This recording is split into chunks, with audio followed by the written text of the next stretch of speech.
මේක පෙන්වන්න ඕනේ අනිවාර්යෙන්. ඕකේ බොඩි එක තමයි මම දැකලා තියෙන්නේ මේ ලොකු එකක්. එම නිස්කලංකව විදින්න පුළුවන්. ඒක වචනෙන් කියන්න. පොට්ලේ එක වගේ දෙයක තමන්ගේ වෙඩින් එක ගන්න අකමැති නම් ඔයාලට පුළුවන් මේ මානෙන්වත් පන්සලේ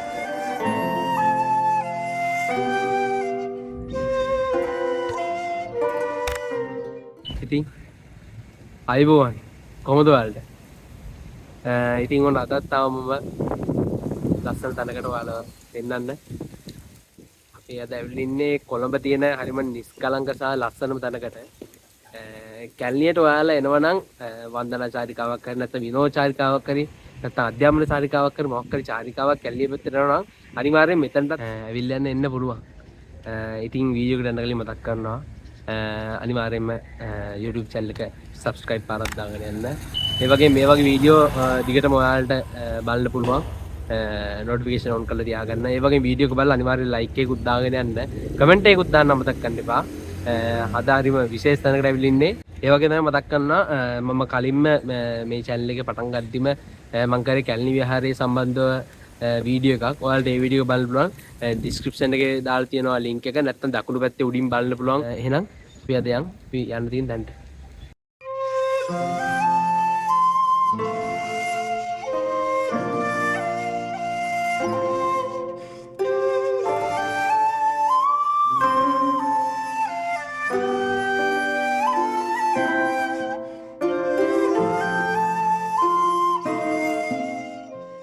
ඉතින් මං අද ඇවිල්ලා ඉන්නේ තැන ගැන කියන්න බැරුණා. අද මං ඇවිල්ලා ඉන්නේ මානෙල්වත්ත විහාරයට. මේක තියෙන්නේ කැලණිය. ඔයාලා ඉන්න හිතන් ඉන්නවනම් description එකේ මං මෙතන location එක දාන්නම්. එන්න අපි දැන් එනම් මානෙල්වත්ත පන්සල ඇතුළට යන්න.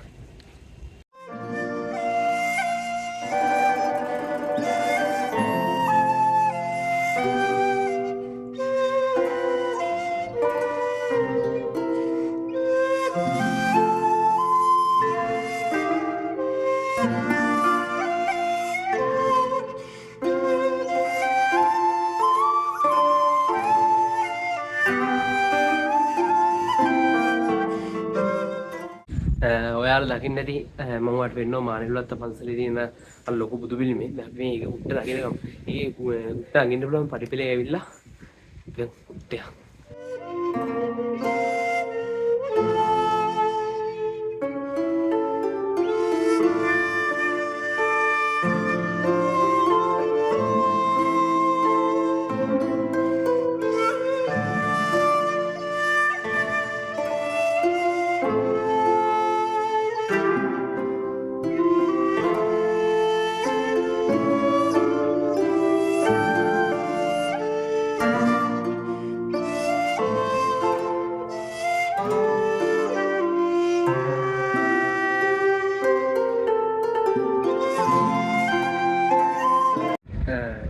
මේ මානෙල්වත්ත පන්සලේ පිළිම තියෙන තැන එතන පල්ලේ අලුතෙන් බුදු පිළිමයක් හදනවා. ඒ හින්දා එතන තාම සංවර්ධන කටයුතු කරගෙන යනවා තියෙන්නේ. ඒ හින්දා උත් ඇවිල්ලා වල නිකන් බලන්න විතරයි තියෙන්නේ.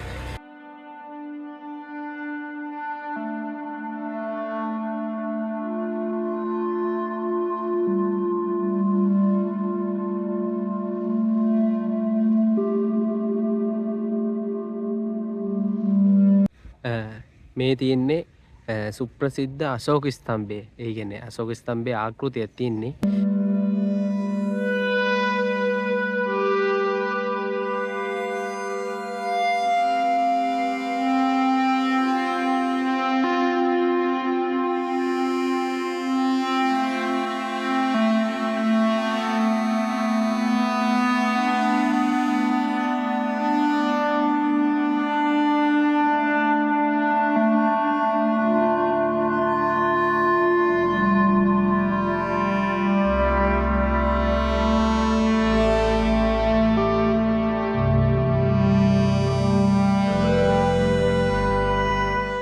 මේ මානෙල්වත්ත පන්සලේ තියෙන විශේෂත්වය තමයි අපේ රටේ තියෙන බෞද්ධ සංස්කෘතිය තමයි තේරවාදී බෞද්ධ සංස්කෘතිය. මේ පන්සලේ ගොඩක්ම තියෙන්නේ මහායාන බෞද්ධ සංස්කෘතියේන කලාත්මක නිර්මාණ සහ ගෘහ ශිල්පය තමයි යොදාගෙන තියෙන්නේ. හරිම ලස්සනයි. ඒ කියන්නේ අපේ රටවලට සාපේක්ෂව දැන් ජපන් ඊට පස්සේ චීන, තායිලන්ත, භූතානේ ඒ වගේ රටවල් වල තියෙන බෞද්ධ පන්සල් වල ඒ වගේ ගොඩනැගිලි වල තියෙන ලක්ෂණ තමයි මේ විහාරස්ථානයේ අපිට දකින්න පුළුවන්.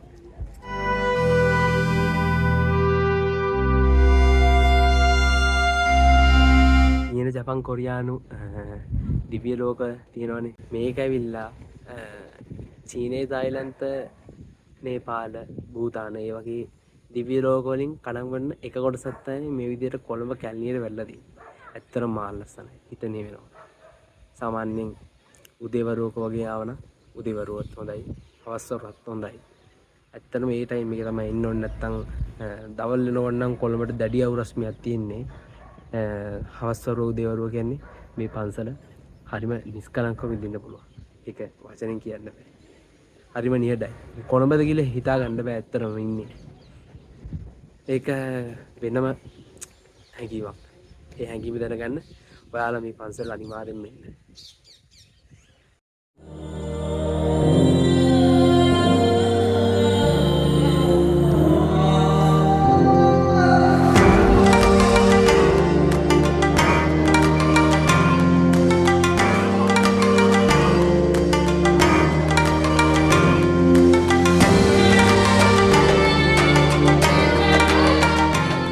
ඔයාලට මතකද ඉස්සර ජාතික රූපවාහිනී හවස 6:00ට ගියා කොරියානු, ජපන්, චීන කතා ටික.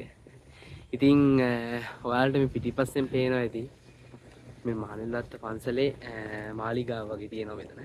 මේක දැක්කම මට මතක් වුණේ මායාවරුන්ගු ලෝකේ නන්නිය අධිරාජ්‍යයේ. ඒකේ රජමාලිගාව. හරිම ලස්සනයි නේ.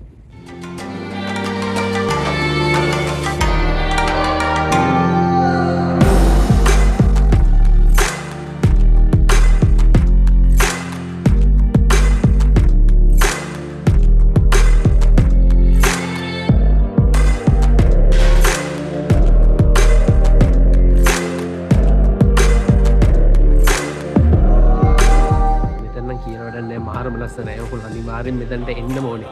කොළඹ හරි මේ පැත්තේ આવොත් අනිවාර්යෙන් එන්න ඕනේ මෙතනට. මාරම ලස්සනක් තියෙනවා. කියලා වැඩක් නැහැ. ඒ කියන්නේ දැන් මම මේ ඉන්නේ අර මාලිගාව වගේ තිබුණ එකේ ඇතුලේ. මුළු වටේම සම්පූර්ණයෙන්ම හඳුන් කුරුසුමද. මාර ලස්සනයි. හරිම නිස්කලංකයි. ඒ කියන්නේ ආවගම හිත නිවිලා යනවා. පුදුම ලස්සනක් තියෙනවා.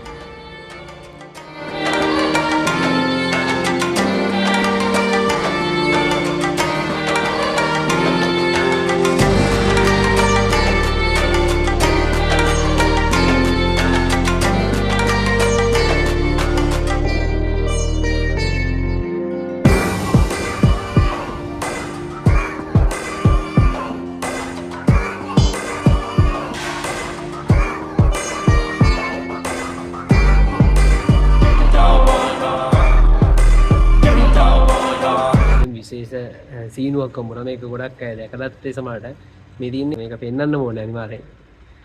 දැන් මේක අරගෙන දැන් මෙන්න මේ තියෙනවා මේකට තමයි අපි පහරක් එල්ල කරනවා. එතකොට අර දෝංකාර දෙන සද්දයක් තියෙන්නේ. අන්නේ සද්දේ මේකෙන් අපිට ගන්න පුළුවන්. කියන්නේ මේකේ වලගත්තොත් දැන් මෙන්න මේ විදිහට තමයි පේන්න තියෙන්නේ අපිට ඇතුලේ. එහෙනව නේද?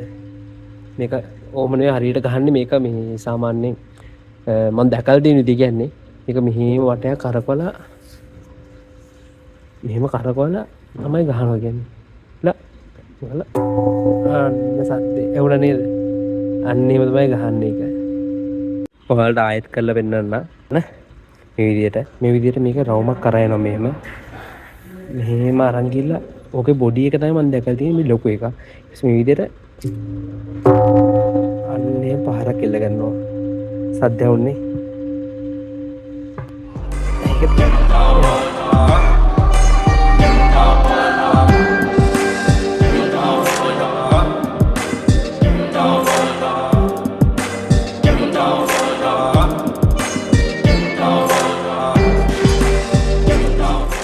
ඉතින් මේ මානෙල්ලත්ත පන්සල ගත්තම හරිම ප්‍රසිද්ධයි මංගල ඡායාරූපකරණයට. ඒ කියන්නේ ගොඩක් විවාහ වන අය මෙතනට ඇවිල්ලා මංගල ඡායාරූප කරනවා. හරිම ලස්සනයි තන ඉතින්. ඒ වගේම තමයි ඔයාලගේ ජීවිතේ ලස්සනම දවස. ඒ කියන්නේ ඔයාලා විවාහ වෙන දවසේ ඔයාලා හෝටල් එකක වගේ දෙයක තමන්ගේ වෙඩින් එක ගන්න අකමැති නම් ඔයාලට පුළුවන් මේ මානෙල්වත්ත පන්සලේ කතා කරලා ඔයාලගේ විවාහ වෙන දවස හරිම ලස්සන විදියට විශේෂ විදියට කරගන්න. ඔයාලට වැඩි විස්තර දැනගන්න ඕන නම් ඩිස්ක්‍රිප්ෂන් එකේ දාලා තියෙනවා මම මානෙල්වත්ත පන්සලේ ඒ සම්බන්ධව කතා කරන්න ඕනේ ෆෝන් නම්බර් එක. ඒකට කතා කරලා ඔයාලගේ ඒ දේ කරගන්න පුළුවන්. දැන් මම මේ පන්සල පිටිපස්සෙන් ඇවිල්ලා එක තැනකට ආවා. හරිම ලස්සනයි එතන. මේ බලන්නකෝ එතන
ඔයාලට මතක් කරන්න ඕනේ මම දැක්කා පන්සලේ ගොඩක් තැන් අප ඉතුරු වෙලා තියෙනවා. ඕගොල්ලෝ එනවනම් මේ ලස්සන පරිසරය රැක් ගන්න. ඇත්තටම දිව්‍ය ලෝක වගේ ලස්සනයි මෙතන. ඒ හින්දා අනිවාර්යෙන් මෙතන පරිසරය රැක් ගන්න.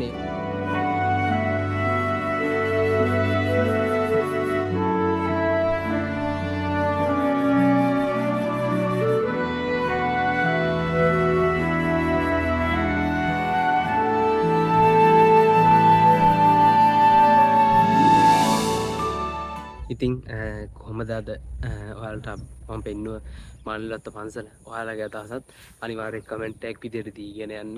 ඒ වගේම තමයි වීඩියෝ හොඳයි නම් අනිවාර්යෙන් වීඩියෝ ලයික් එකකුත් දාන්න. අනිවාර්යයෙන්ම අමතක නොකර සබ්ස්ක්‍රයිබ් පාරක් දාන්න. මේ වගේ වීඩියෝස් ඉස්සරහට ඔයගොල්ලෝ දිගටම මම අරන් එනවා. එහෙනම් අපි තවත් වීඩියෝකින් නැවත හමු වෙනකන් අදට මම ඔයාලෙන් සමුගන්නවා. එහෙනම් ඔයාලා ඔක්කොටම බුත් සරණයි. ජය වේවා.